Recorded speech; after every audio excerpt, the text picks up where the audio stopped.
بخۆم و بە عائیلەم و بە خزم و کەس و کارم هەمومان دەچینە سەر سندوق بۆ دەنگدانی ئەو لایەنەی کە مافی کوردستان دەپارێزن.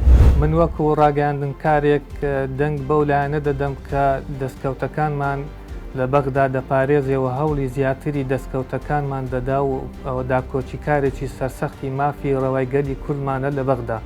من وەکو وەرشوانێک بە خۆشحالیەوە ڕۆژی دەنگدان ئەچم بەسەر سوندەقەکانی دەنگدان دەنگ دەدەم بەو کاندید و لایەنەی کە داکۆکی لە مافەکانی گەلی کوردستان دەکات.